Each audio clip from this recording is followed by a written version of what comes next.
আমি সেদিন ঘটনাস্থলে ছিলাম। আবু সাঈদের যেখানে হত্যা করে তার কিছু দূরেই ছিলাম এবং আমি আমার চোখের সামনে দেখেছি আমির আলী এবং কনস্টেবল সুজন চন্দ্র রায় আমার বাইকে বুক বরাবর গুলি করে। আজকে আমি ট্রাইব্যুনালে উপস্থিত হয়ে আমি আমার সাক্ষ্য প্রদান করি। আমি আমার জবানবন্দিতে আমার ভাই সহযোদ্ধা আবু সাঈদের যে 16 তারিখের ঘটনায় যে নৃশংসভাবে তাকে হত্যা করেছে, আমি সেই ঘটনাগুলো বর্ণনা করি।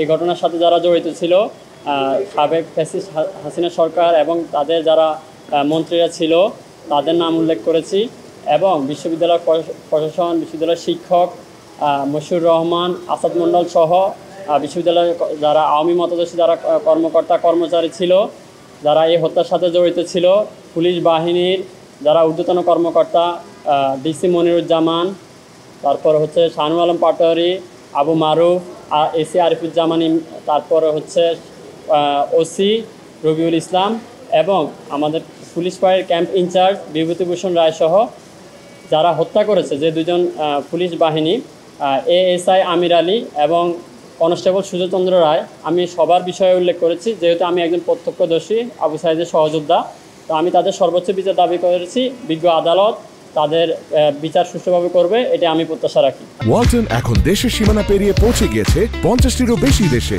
ওয়ালটন, ঘরে ঘরে বিশ্বজুড়ে। আপনি কি দেখেছেন ওদিক? কি কোথায় ছিলেন? আমি সেদিন ঘটনাস্থলে ছিলাম। আবু সাঈদের যেখানে হত্যা করে তার কিছু দূরেই ছিলাম এবং আমি আমার চোখের সামনে দেখেছি আমির আলী এবং কনস্টেবল সুজন চন্দ্র রায় আমার বাইকে বুক বরাবর গুলি করে। এরপর কি হলো? এবং তখন প্রথমে সে পড়ে গেলেও সে আবার বুক চেতিয়ে দাঁড়িয়ে যায়, কিন্তু তারপরে তার উপরে গুলি চলতে থাকে। এক পর্যায়ে সে সহ্য করতে না পেরে ডিভাইডারের পিছনে গিয়ে পড়ে যায়, তখন আয়ান তাকে উদ্ধার করে। আচ্ছা, আপনার এই যে ভিসি এবং বিশ্ববিদ্যালয়ের অন্যান্য প্রশাসনিক অনেকেই আছে এর সাথে জড়িত, বক্তব্য আসছে, আপনি শিক্ষার্থী হিসেবে তারা আসলে কেন দায়ী, কতটা দায়ী, আপনার কাছে কি মনে হচ্ছে? আমি আমার জবানবন্দি বিজ্ঞ আদালতে দিয়েছি, সেখানে তারা সব কিছুই পর্যালোচনা করবে। বলেন না আমাদের, কেন ভিসি বা অন্যরা দায়ী কেন? আপনি তো শিক্ষার্থী, সহকর্মী। এজ এ শিক্ষার্থী হিসাবে আমি মনে করি বিশ্ববিদ্যালয়ের প্রশাসন যেহেতু দায়িত্বে ছিল, তো আমি তাদের মনে করি দায়িত্ব অবহেলা ছিল, এজন্য আমি তাদের বিচার দাবি করেছি।